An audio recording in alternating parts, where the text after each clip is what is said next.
Hello there and welcome to another episode of 4Tims, a podcast. You join us on Sunday the 1st of August. It's a little under 24 hours since Celtic opened the league campaign with a 2-1 defeat at Tynecastle against newly promoted Heart. At this moment, Tony might join us, but at the moment it's just myself, Darren, Andy and Danny. So Danny, we had a wee bit of a live reaction on Twitter last night, but just I don't know everybody's on Twitter or was able to listen to it. What's your thoughts on the game last night? It's obviously the first time since 1997 that Celtic have lost in the opening day. Obviously that's disappointing in itself, but just sort of summed up a terrible week for Celtic. Aye, but we won the league that year after losing the first game of the season, so the omens are good. No, it was just like watching Celtic. It was just like watching a Celtic away performance for the last 12 months, really, wasn't it? It was, you can't really say too much positive about it. We had tunnels of the ball, done very little with it. It was all kind of pot shots and half chances, and we didn't really carve Hearts open at any point. It was all kind of in front of them, and the 2 goals that we gave away were just comical, man. Took me back to the Sparta Prague games last year. That first goal was just absolutely diabolical, and the fact that Hearts had 2 guys at the back post just waiting on it to fall for them is criminal. And then the second goal, don't know what Scott Bain's doing. I think I said last night on the Spaces, I think the header's right down the middle. I think it was towards one corner, but it's nowhere near in the corner, and he can't get anywhere near it. I don't know about you, Dan, but when Celtic are playing these days, certainly since around about last October when things started to go really badly, but every time we concede possession, I think the other team are going to score, and it's genuinely heart in the mouth stuff where you think every time Celtic get the ball away, they're going to concede. And then we spoke a wee bit last night, Dan, about teams respecting like Rangers. They go to Ibrox and they host Rangers and they don't think they can score against them. I think you seen last night that every team in the league doesn't respect Celtic, and they think possibly expect to score goals against us. And until we sort of defence it and earn that respect that you get for these teams, and they stop thinking, you know what, Celtic are there to be got at, you're only going to get more results like last night. In fact, there'll probably be more results like last night than positive results.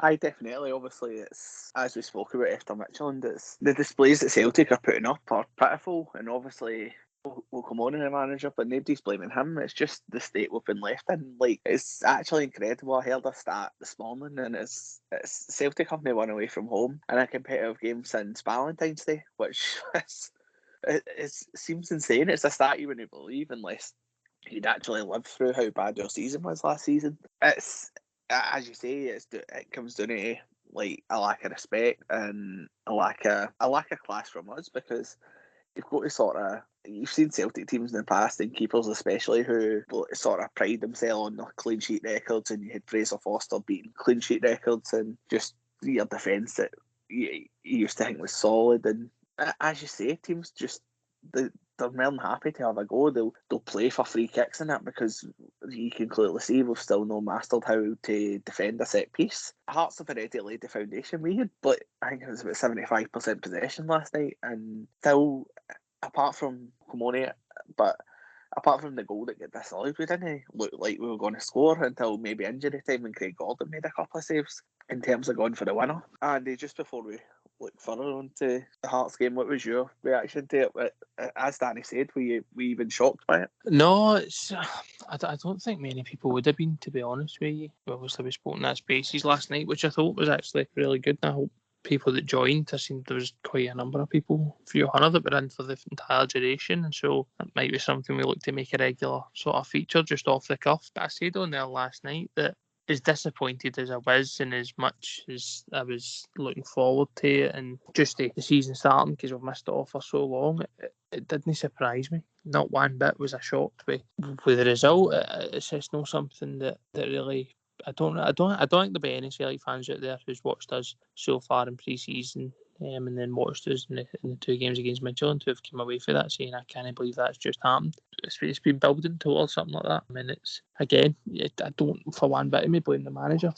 Is there maybe things that he could have done differently? And I think he'd probably be the first person to tell you that. He's open and honest enough about stuff like that. But the mess we're in isn't his doing. The mess we're in is for those above him.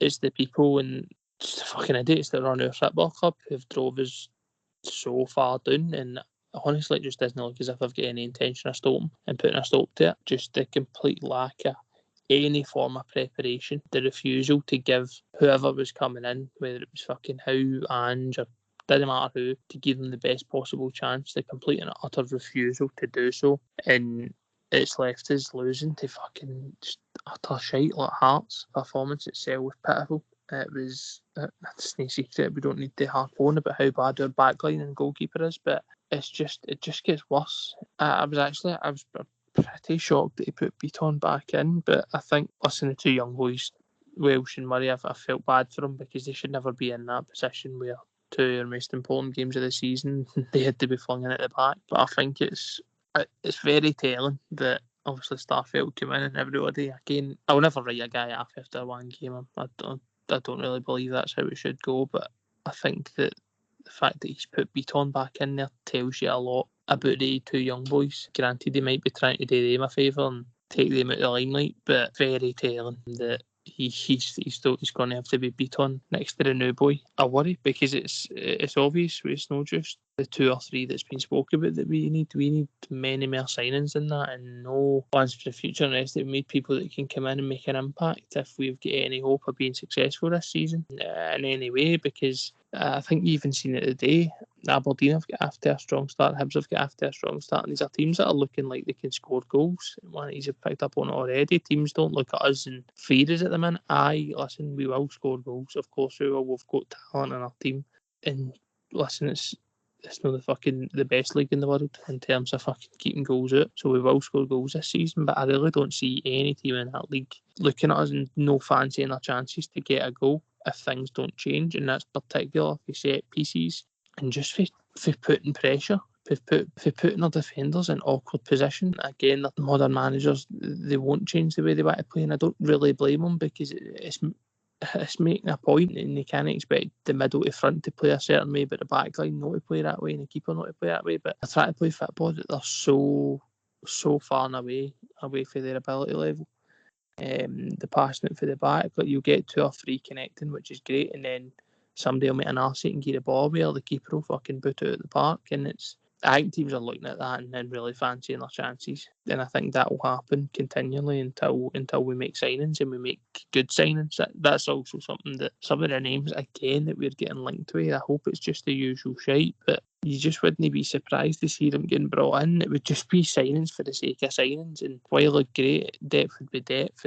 I don't know, for me, Dan, it's just worrying because I don't. The board, they've let it for this far. Why would they change? Like, they don't give a flying fuck. Like, the money's paid, the season ticket money's in. They don't care. They've not cared up till now. They gave Neil Lennon the job in the fucking showers. They continue to let the guy run the club into the ground because they didn't want to fucking bow down to fan pressure. And it's just they've gone to dig their heels in again. That's what's going to happen here. The communication is a disgrace. We tweeted it out today about Sham going. We only found that out for him posting on his social media. There's no intention for them to turn around and fix this, and it's just going to be the same. And it was not a surprising performance. I don't think if things stay the same, and even if there's one or two brought in, I think there'll be a few more of the performances to come. Unfortunately, hopeful that the fact that Mayor, obviously you get Kyogo in and get him playing, and Abada gets more settled, and hopefully there's some form of whether Eddie's going and somebody else coming, whatever it may be. I think there will be a lot of goals in us, and I think there will be a lot of positive play going forward. But until there's something sorted at the back, I think there's going to be a couple of the results throughout the season. Aye, definitely throughout the season. I don't think anybody expected us to just go back to the way we were under Rodgers, where we were like a winning machine. I think you're quite right. I think the board are just yet again letting the team down, letting the fans down, letting the manager down. This is like, if you look at what's gone wrong, it's things that you've seen for. Let's look at it. The biggest issue, if not the biggest issue, one of the issues is that we don't have a keeper that we can rely on. Now, Celtic fans and the Celtic manager last season had been having that debate for 10, 11 months. I think it really started to rear itself when October 17th, when Barkas probably at fault for a few goals against Rangers last year. Ever since then, as far as you can remember, like Lennon was sort of swapping about with Bain, Barkas and Conor Hazard, and yet somehow we're still in this position where the new manager's just staying the same. Like, Barkas has had his critics, and was obviously dropped for the Michelin game. Bain didn't cover himself in glory in that one, and then yet again he's went to Tynecastle and no covered himself in any glory. I thought his distribution was terrible. Why are we still in negotiations with people? These signings need to be made now, and if it is a guy like Joe Hart or whoever, or Ben Foster, whoever you want, like, just get them in now. It's already too late, so any sort of protracted like negotiations just need to, like, Mackay needs to start earning his money. If he's the one that's negotiating, he needs to stop fucking haggling the clubs to get an extra 500,000 for Chris Ayer. Like, he needs to focus on who we need to bring in and stop playing this stupid game where Danny says on the base last night when we were having a live reaction, it's every time you hear Celtic linked to a club, it's Antwerp want €3.5 million for this guy. Celtic are only offering €2.2 million. Why we're at that point where we're still not got a right back? Everything you hear is that we're still compiling a list for a right back, and we sold both our first choice and second choice right backs in January. Like, people can hide behind the fact Mackay didn't start till July 1st. Mackay was there towards the tail end of last season when John Joe Kenny was standing out like a sore thumb in that defence. Is not the answer to a right back solution, and that somehow led to him working with a manager who you've got to believe would have wanted at least, even if he, for whatever reason, was the biggest admirer of Ralston, he would want some sort of backup for Ralston. And he's got absolutely nothing. He's no signed any right back. Like, I know people will say Urigide, but he's been playing centre half this season, and he played centre half last season as well. So that's just sort of moving the goalpost to suit your agenda if you what I call him a right back. The fact that we've not got anybody in, some right back should be coming in and walking in as their first choice, because Ralston done brilliant for his goal, took it very well, but he's a very limited player. I seen somebody say you could probably look at Ralston. He's been on loan to St Johnstone and on loan to Dundee United, I think it was, and he wasn't a standout there, and I don't think any of them would rush to have him back, and that sort of says it all about him. He's now, to be fair to him and Taylor, they've got a lot of critics, but they're the way that the manager's trying to impose this new style, and Ange's committed to his style, his philosophy, and that's all well and good, but when you've got players that aren't up to it, it just makes you look, it makes it look pretty poor. Like, Celtic don't look like they're anywhere near ready to challenge for the league. As you said, that's us now 3 points behind Aberdeen, 3 points behind Hearts, 3 points behind Hibs, and most importantly, 3 points behind Rangers. Danny, as much as we need signings in, one thing I wanted to bring up was Ange made a comment the other day in the press saying that everybody keeps going on about, like, Kennedy and Stratton is the issue, but Ange sort of identified that they don't really have any sort of fitness in their conditioning people, and they need somebody like that. And I know one of Ange's conditioning coaches from Japan was let go from. Well, no, let go. I don't know if he's left the club. He's left Yokohama. I don't know if that means he'll come to Celtic. Hopefully it does, because Ange seemed to be talking that was more the sort of people he wanted to bring in. Last night we had Neil Beaton, who is an experienced player at Celtic and who's been there for 8-9 years, however many it is. Bear in mind, Beaton didn't play during the week, so he had no extra time, but he was going down with cramp in the 70th minute. How is this allowed to happen, Danny, that we had coaching staff and conditioning staff that let our players get to this state where in the first league game of the season, you've got a guy who hadn't played in 7 days, going down with cramp in the 70th minute? I mean, I'd love that you've came to me asking about fitness. If anybody knows me, they'll think that's quite fitting. But no, of course, it's bad news. Look at the Michelin game on Wednesday night, and then last night, with 20 minutes to go, there was only one team that was looking more likely to go and score, and it wasn't us. And that, it comes down to fitness as well. It comes down to durability and, energy reserves that they've got to go again in the last 20 minutes and go and force a result. We've not got that, and maybe it's a product of the manager or the previous manager giving players days off every 3 full days, no concentrating on fitness. Maybe it's the fact that the previous manager didn't replace the sports science department, or more to the point, neglected the sports science department when Rodgers took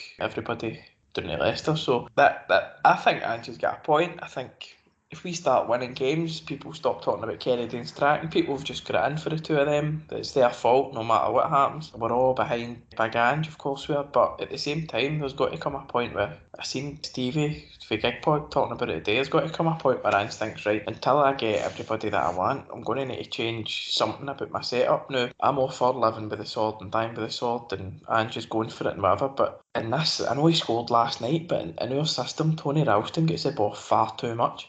He scored a great goal, and you don't want to take it away from him, but every other time he got the ball, he showed you why he shouldn't have been in the team. This gung-ho, but as I say, every time we give the ball away, we look as if we're going to concede. Every time we give the ball away, it's it's 1-on-2 up front with our two centre halves, and that's all. It's only, if it's only going to be a matter of time before teams cotton on and start playing two up front against us and telling the wingers to stay up as well, because we'll lose more goals in the counter attack than we'll score this year at this rate. So Postecoglou does have to have a think about it and say, right, okay, maybe I could change it a wee bit. Maybe I could, tell my fullbacks not to play midfield straight away, because I noticed it last night and I noticed it Wednesday night, and when we've got a goal kick, McGregor goes to left back and Taylor goes to the middle of the park. I don't know if that's to draw out a midfielder or whatever it is, but it doesn't work. And again, all this emphasis on goalkeepers having to play with the ball at their feet. I mean, what's the point of being able to play with their feet if they can't fucking keep the ball with their hands? 2 goals. The second goal we lost last night was absolutely atrocious, and Joe Hart would have saved it, Fraser Forster would have saved it, but you've got people writing off Fraser Forster because, he can't play in the team. His job should be to keep the ball at the net, and when he does have the ball, he gives it to Cal McGregor, because Cal McGregor's about the only player in that team at the minute that looks like he knows what he's fucking doing with the ball. But if I said it to a good friend of the show, Maya Kieran, I said it to him after the Michelin game, because he texted me and he was buzzing, like we all were.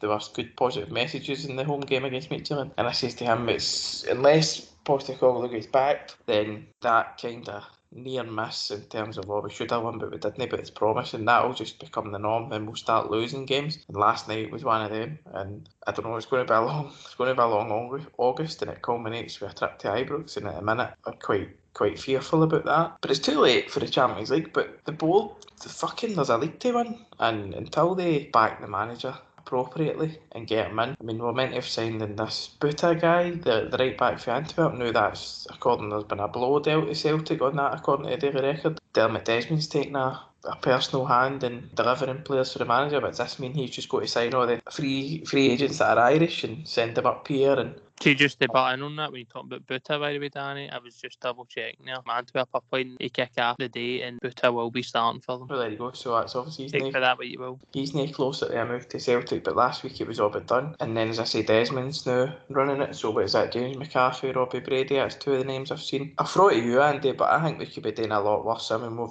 let Cham go the day. I believe in Cham would have been on decent money. I think we gain Cham money and some more wages to Gary Cahill for 2 years and get some experience in that back line. I seen that he was obviously leaving Palace. I wouldn't be adverse to it. Like you say, we were spoke last night about Paulo Torreira when he first came in. But one of his jobs, or his main job, was get us into the Champions League. And he never went and played every game all season for Celtic, but his experience and what he's done in a game was a massive part of it, and again what he probably brought for players around him and other players, and I think Gary Cahill could probably do that to the same effect. Listen, he played the majority of matches for Palace last season, and again I'm not thinking he's going to come in and be a saviour, but I wouldn't be adverse to it. I don't think it would be a bad move at this point if you were to bring him in, because it wouldn't cost you a transfer fee, and he's got bags and bags of experience, and he really could bring a lot to the table in terms of settling the back four, because we are going to need a bit of an instant impact, and a lot of that just comes with having a calm head, because the vast majority of the time Scotland, we're going to have the ball. Obviously, you're talking about there's a league to win in the Champions League, doesn't mean nothing anymore, but see, the thing is as well,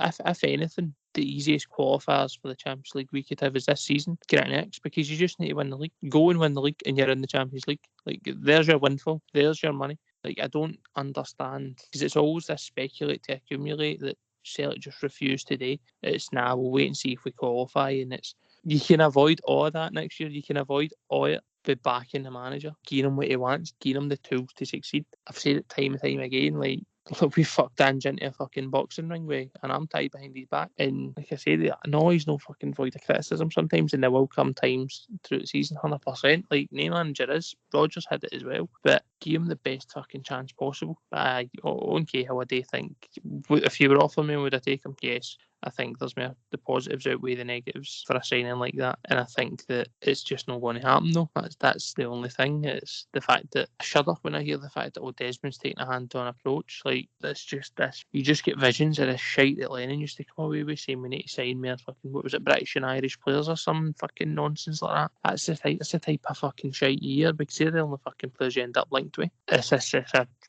state of affairs, and I think that, I don't know, even seeing that boy starting there, that just pours petrol on all the pish that we're getting fed. It's clearly, I'd be fucking surprised if we even submitted a bid for the boy. Otherwise we'll be fucking haggling or 200 grand or something on Celtic. But miles off it. One thing I did want to pick up on, Dan, I'll bring it to you. I was talking about quite heavily last night how, listen, we need a lot of players in. 150,000%. And there's been performances. One of the big ones, obviously, is Edward. Right, he's looked after it. He's looked after it for a long time. But the reason may be, listen, there's you can speculate. I can speculate.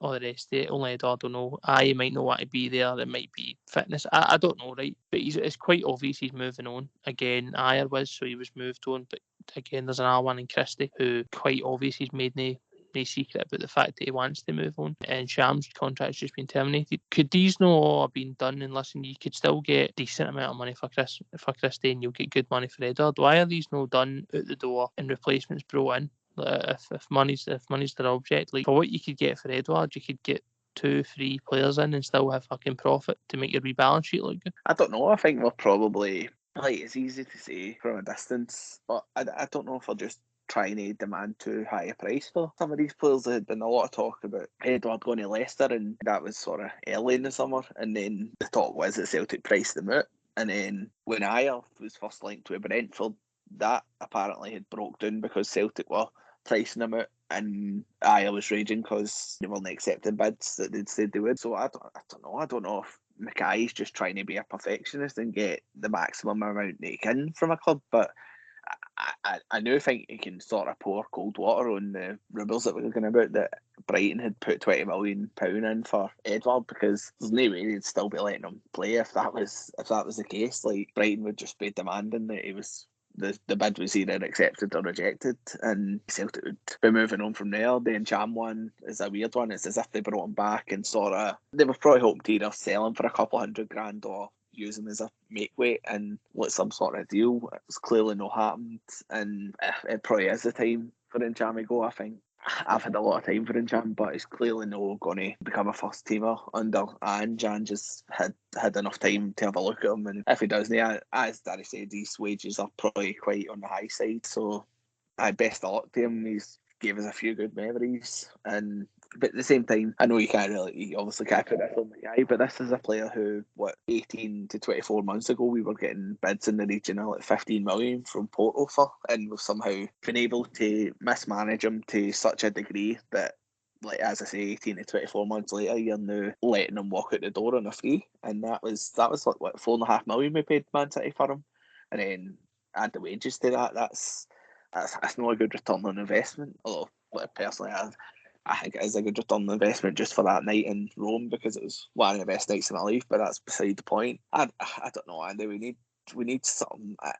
I think it's as simple as a board just aren't really forward thinking, and I don't think they're suited to modern football, where they think they are thinking like that, where they think, if we get our business done in June, then the players will be settled. It gives us the best chance to go into these Champions League qualifiers and into the league full of strength. Like, you're now looking, Danny, I'll ask you, like, see, at this point, I've not got much hope that we'll have that much a better team than we did now when we go to Ibrox at the end of the month. No, and I don't even think we'll have much a better team at the end of the transfer window either, which is at that time as well. But I mean, you put together, look at that 11 last night, right? Edward's probably away, right? So Starfelt, who struggled the first 10 minutes, I thought he was unlucky with Hart's goal. The ball broke to that boy. He made a fair tackle, drew into the game, didn't put a foot wrong after that, and then. But the other three defenders need replaced. But they need upgraded on. Certainly at right back. Sorrow is. I like Sorrow. I think a couple of good games in Europe. I know he's not everybody's cup of tea. Turnbull seems to be coming for a lot of criticism. I think Turnbull just needs something to go right for him so far this season. He's another one in this system. It looks like he's going to see a lot of the ball. He just needs to ping one in for 20 yards or get on the end of a move or something. Something with kickstart his season and you'll be fine. As I said last night on Twitter, I think it will click going forward for us, but to me the main problem is Edward up front. In this system, you need a striker that's going to batter defenders about and, run them ragged. It creates space for players like Christie and McGregor and Abada, Turnbull, to get forward, and Forrest, who was completely fucking anonymous last night. I don't want to talk about him. I thought he was pathetic. He'd be Edward. I know it's his style and he's always played like that, but he's not playing that spell 2020 for at the end the winter break coming back to COVID hitting, Edward was unplayable and he had a killer instinct about him. Every time he got the ball, something looked like it was going to happen, and now he gets it and he's taking all these touches and he's turning and he's twisting in and out, and you don't quite think something good's going to happen. Whereas 18 months ago you get the ball and you're thinking, oh God, here we go. Get the ball to Edward, go out his way. It's unhealthy to play him if he wants to leave. I got it against Michelin because he can produce a bit of magic. If he's wanting to stay, then great. But he's going to need, I would drop him because his form's pish. But he played a Yeti all the way through pre-season. If he wants to go, then just sell him. Get what you can from him and reinvest it. If you can get 20 million for Brighton, brilliant. Take that and then go and give Hibs 4 million for Nisbet or whatever they want. And you could sign 6 or 7 players for that 20 million that would help the team, because the starting lineup needs 4 or 5 players. We're not talking about the squad. Starting lineup needs 4 or 5 players. It certainly needs a goalkeeper and 3 players for the back. If Julian's going to come back, Julian's not coming back into the winter, but that'll take time for him to get match fit. It'll take time for him to get back in. He's also got to learn to play this new system when he comes back. So we need at least 6 players. At least 6, I think 5, 6 to get into the team. And we've already started the league season, and the squad probably needs about 11 or 12, because look at, if Tony Ralston gets injured, we're fucked. And who would ever have thought that? If McGregor, Sorrell or Turnbull get down, we've got nobody to come in and play midfield. We spoke about it last night, but it all comes back to the board. Of course, if results don't improve, Big Ange is going to be in the firing line, and they'll be talking about his job, and say 3-4 months if we're still stuttering along. But people, because it seems to be a kind of hipstery thing now to people say, oh, can you not criticise Postecoglou? Is it no, the board or us, but the manager? Well, he got a free hit in the Champions League because it was pathetic I'd be mortified for the guy that they made him put out that team to play in the Champions League qualifiers. So he quite rightly got a free hit for that. And 3 days later we lose a game in the league. Obviously things don't improve, it'll be him done, but the board didn't even look at themselves, that they're just no fit for purpose, and we're not even making stopgap signings, we're not even making the Colo Toure signing, we're not even making, somebody you can bring in, you go, oh, he's shite, or oh, he's not very good, but then you start, well, actually we need bodies, so he'll do a job for 3 or 4 months, or he'll step in when needed. We are seriously one or 2 injuries away from playing a team even less experienced than the one that lined up against Hibs in January after the Dubai carry on. You're right, it's like the tap-in signings we're missing as well. Like, as you said, like if we're going to sell Edward, then you're going to get upwards of about 15 million. You'd think use 5 million in that to sign Kevin Nisbet. He was very good against Motherwell today, and he doesn't have to quarantine, he doesn't need to isolate, he can go straight into your team. It's as you say, like, this squad is it's already threadbare. And as you said, you're at a position where you're saying if Ralston gets injured, then you're just completely fucked, because you're going to what you got to do, just play James Forrest at right back or something. It's unbelievable to think about. The board are completely no fit for purpose. I know there's another protest aimed at them coming this Sunday at 1 o'clock at Celtic Park, so hopefully a lot of people turn up and get their voices heard, because these bastards need to remember and realise that this is the fans club, and this is their club, and they can have all the fucking dividends and their shareholdings, but it'll always be Celtic fans club. And the sooner they realise that and actually start acting in the best interest of the fans rather than their self-interest that they seem to have, better. But I don't know, it's just, Andy, what do we do again on Thursday now? Because obviously we've got a Europa League tie. It's a early evening game, I believe, about 5 o'clock, maybe 4:45 kick-off against Jablonec, but that'll be Ange's 4th competitive game, and as Danny said, is still very much on side with Ange, but that'll be him getting his 4th competitive game, and he's still not got a win. Like, as much as the Europa League doesn't bring the same finance as the Champions League, does that sort of make it a must-win on Thursday? I think he's got to be. Like, it's always been the same. Let's say when we say like we're succeeding, you had fucking people out saying, "Oh, Europe doesn't matter. It's not so about the league, so about like nonsense." Celtic need the finances. You don't get enough for just winning the Premier League. Holland, it doesn't really mean fuck all. It's buttons. Where Celtic can improve is getting into Europe and doing as well as they possibly can and getting the money and reaping the benefits of that. I think it's massively important, and it's not just, again, it's it's also a draw for players. Like, if you are out there signing players, listen, at points we weren't a big enough draw to be going for 10 in a row. Like, players further in Europe, players who don't have a connection to the club, why would they care about winning the Premier League? Like, it's been made known 1,000,001 times. It's not that they want to do. They're there to play in Europe. They're there to show themselves on some of the best competitions in football, and that's the Champions League. Obviously, a couple of steps down for that's a Europa League, right? But at the same point, there's still a lot of very good teams in it, and players know that if they can get there and they can get performing in that, then it's going to work wonders for a career. We need to accept that. So it's twofold. You get in that competition, you're more attractive instantly for being in Europe than not being in Europe. And second of all, it's money. It's millions in the bank that we vitally need. I just don't understand why people can't get their heads around that. Again, it's like once you're into the group, you get money every time you win and money every time you draw. Like, it's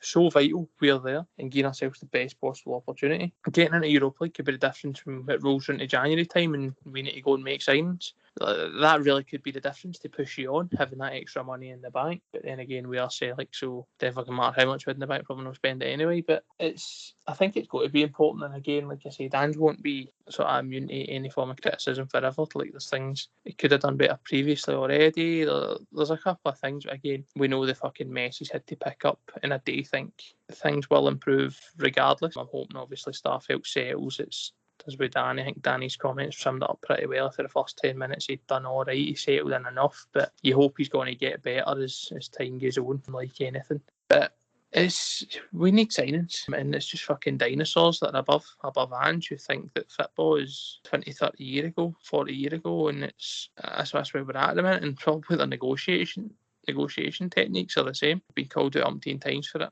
and it's just not good enough. But I think it's a massive game. We need to be in Europe for so many reasons, and it's, if anything, it's a springboard for us, because you know what it's like. Football it's often a confidence game. You win one, and before you know it, it's a couple of games in a row. Players are scoring goals. It could be tumble, sticks one in for 20 yards, and then before you know it, he's the player that he was last season. So it's massively important for a number of reasons, and I think that hopefully we can go and just get a positive result and make a fucking arse at the back somewhere. I think you're right, and it's massive. Like you say, it's not the money of the Champions League, but you do still get a good few million for it, and then based on results as well, you can get yourself more money. But Danny obviously said having got good memories from the last trip to the Czech Republic. How do you see Thursday going? I don't think we're going to pretend that we're masters of knowledge about Jablonec.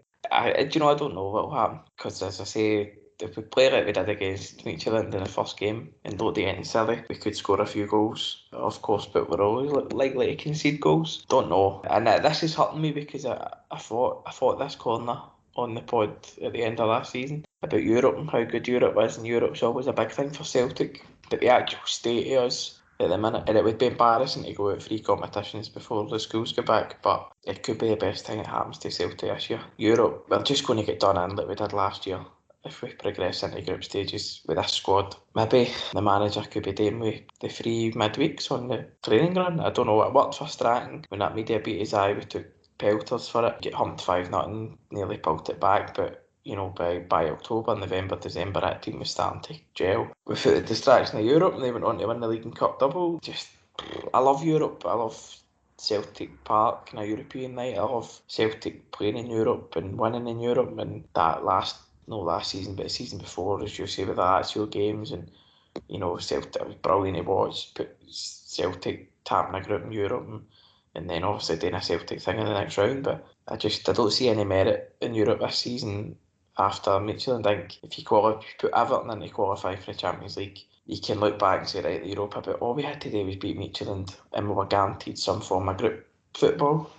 We couldn't even do that, so I don't know. Obviously I want Celtic to win. I want them to win every game they play, but I can't really lie and say that I'm too fussed about Europe this season, and that's down to it's not down to anything else other than the state of that team, and what I think the team, the time travelling to these games could maybe be better spent in the training ground. I think you're right, Danny. I think it helped like guys like Stratton as well. Like obviously Bratislava was the first leg was an embarrassment, but I think eventually not having Europe that season probably helped guys like Gordon Strachan and that assemble his team in these methods. But I don't know. As I say, I'm not going to pretend I know much about Jablonec, but if they're if they're a well set up team, and Mitchell and Burnley very good, so that you don't need to be very good to get results against us. Obviously, first leg being out there as well. I say it's no ideal. It probably is better for Celtic to be away from home on Thursday, which is it's a bad thing to be saying this early in the season, because you just feel that if they did go a goal behind or whatever, or were just frustrated for however long, then the fans would start to get a bit anxious and a bit angry if we did go behind, which is completely understandable. I don't know. Europa League doesn't really excite me this season, just because I want Celtic to just focus on getting better domestically. And as you say, I reckon if we get the group stage, then we would just get papped out in the group stage and maybe not hammered every game like we have in previous campaigns. But I wouldn't have much faith in us. And as you say, like, you might benefit from the 3 midweeks, because I think we really need every benefit going to us that we can get this season. I don't know. I think it was Andy that says a few weeks ago in here that we were going to end up at some Bosnian team in the Europa League conference at 4 o'clock in the afternoon, and I mean, it's a few weeks later we're going to Czech Republic at 4 o'clock in the afternoon. It's not far away from what we predicted, but I don't know. I think we're going to start wrapping up, so I'll just quickly give my prediction for Thursday, because I'm not wanting to keep this going. I've spoken about Celtic too much this weekend already. I think Celtic will draw 1 each on Thursday. That's my prediction. I think Kyogo will be better for actually getting to have a few sessions with his teammates, and Starfelt as well. Actually being part of training for a good few days will probably help him as well, so I don't think we'll get beat on Thursday. 1 each for me. Andy, what's your prediction? We've heard your preview. What's your prediction? I don't know. I want to try and be positive, man. So I'll say 2-1, but it's probably not my head making that prediction. We'll go with 2-1 and hope for the best. How you doing? How you doing? As you can hear, Tony has finally joined us just as we're wrapping up. So, Tony, give the listeners, we've been speaking for the last 45 minutes, so you give the listeners your thoughts on Hearts game, and give us your thoughts on Thursday as well. Hearts game, I did think we were unprepared for. That showed, can he defend, and the goalie's garbage, so that was no surprise. I mean, there's a few things I'll just quickly touch on. Ralston done brilliant for the goal. First goal we conceded, Starfelt's all over the shop, but there's no backup to him making a bit of a mistake. I thought he was fine after that. How Andy Halliday didn't get booked for that tackle on McGregor is one of the most ridiculous decisions I've ever seen. Was it the ref's fault we didn't win? But a couple of symbolic decisions, which is just due to the really poor standard in the referees in this country. And I thought that the goal we scored was onside. But despite that, I think we're severely lacking in street smarts. We should have been all over the ref at the Halliday tackle. We don't do enough of that. We've said it for a long time now. We're kind of really the opposite of streetwise. We're very stupid, and we don't play the game the way other teams do in terms of being a bit smarter with decision making. But I mean, you're playing catch up already. Rangers won 3-0. We've lost, so it's a dreadful start to the season, but no one that should be a surprise to anybody. We were awfully prepared for the Champions League. We got what we deserved. Same for the league, and we've got what we deserve. So I think obviously a week today, the big protest against the board. I mean, we really need to get rid of these assholes on the board, really just useless charlatans, parasites, scumbags, whatever you want to call them, that are just taking the money of the fans and really, don't know, just fucking doing nothing positive for the club. Dermot Desmond, just an awful owner, a guy we could really be getting rid of. I know he's done the space thing on Twitter last night and I phoned in. I'm trying to think if there was anything else.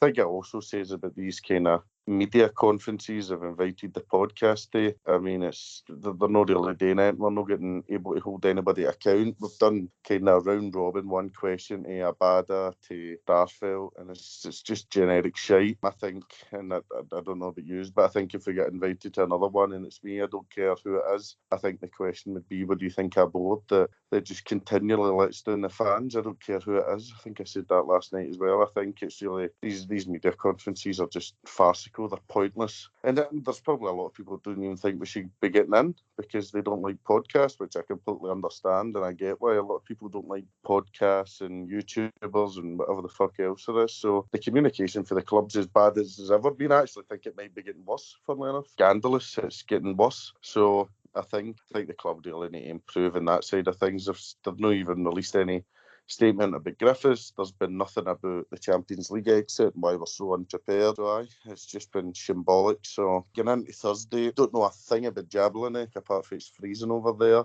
I seen the right back that we were looking at. I seen he played the day for his team, so tells me we're nowhere near getting him in. I don't think we'll win. I know, and I say this all the time, but the last 2 times I've said it, I've been right. I think we'll draw. I think we'll draw 0-0. The attack is non-existent, really. I mean, Big Eddie linked up well for Ralston's goal, but he was useless. Forrest, I can't stand. Not a great player at all. Just kind of sums up the mediocrity at the club. There's a lot worse than him that are still there that shouldn't be there. Beaton, Taylor, Bain, fucking Rocket's time to shift him, Griffiths. I mean, we're in a really bad spot now. And I think the manager, he must be fucking getting off his head. But with no players looking imminent, I don't see how any improvements when we come up against Jablonec. So I think we'll draw that. But no, next Sunday's a big one. And unfortunately, I'll actually still be in Derry. I come back after the game. But I'm pretty gutted. I'd love to have been there. But I hope everybody just makes their voices heard. And I'm sure there'll be a great turnout for people that have tickets, don't have tickets, etc.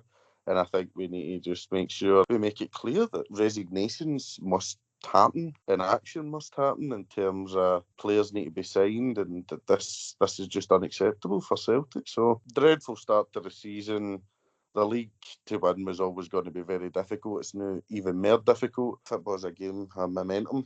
If you win on Thursday and win on Sunday, then it geezes it and it kind of settles everybody down. But irrespective, I think the protest against the board, I'm hoping it's poisonous, and I hope people are as clear as they can be that these people are doing a lot of damage to Celtic Football Club, and the fans don't intend to just sit back and let it happen. So I think that's my thoughts. I don't know what you have said throughout, but I can't imagine these are anybody's in much disagreement. This was actually just a 40-minute tribute episode to your hero and charm, Tony. Oh fuck! But that's it as well. I mean, that's terrible business that he's eventually left us in a free. There was a time where I think we were offered 13 million, and now he's gone for nothing. Obviously, his contract's expired. I mean, that just shows the absolute fucking idiots that's running the club. It's quite impressive how stupid they are. That was again, he announced he'd left before sale. Communication is non-existent. I really don't know what's going on at the club, but I think next Sunday is a big one. I hope we start signing players, and I hope we start seeing resignations of these directors who don't give a shit about Celtic. I certainly hope so. That's pretty much, I think Tony summed up pretty much what we've been saying as well. Danny, you're the only one I've not had a prediction from. I know I've heard your preview for Jablonec, but which would you predict the score will be? I can't even have the get out clause and saying I just hope we score an away goal, because that doesn't count anyway. We'll say 2-1 Celtic. I think Kyogo, as you say, Furiashi will come on for his training session. I think he'll score.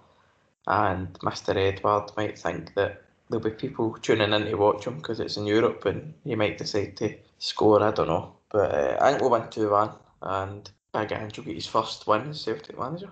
Hopefully. I think that'll just about there. Just like to thank everybody who joined the Twitter space last night. Maybe we'll do one on Thursday, who knows? Probably depends on the score, to be honest. If we get beat again, we'll probably do one for a laugh. If you're not on Twitter, just make sure to sign up for it and come and follow us, and you'll be able to join in. It's not quite a phone in, but we had quite a few punters just jumping on with us last night. It's a good laugh after watching Celtic. Big thanks to everybody that's subscribed to the YouTube channel. That's 4 Tims a podcast. And also big thanks. We're sitting at 500 subscribers now. That's exactly what we're on for YouTube. So thanks everybody. Hopefully we can get 1,000. Yep, aye. That would be ideal. Big thanks to Manscaped for sponsoring the podcast. Remember, if you want to get a great discount on Manscaped products, go to manscaped.com and use the discount code TRIM4TIMS. That's TRIM, the number 4 Tims. And you can make sure that you're keeping your below the waist grooming well maintained, and a good, I don't even know, a good tidy up while we can bring you. I'm just fast as it's just fucking done me this weekend. You can keep your downstairs. Hold on, can we just say that you can't actually promote the 4.0 lawnmower without trying it out? So Manscaped, if you're listening, hits up your biggest fan. This is Stan. Aye, you tidy up your downstairs, and we'll try and lead the charge to tidy up the Celtic boardroom. Aye, fuck it. We're away. Thanks very much for listening, and we'll speak to you next time.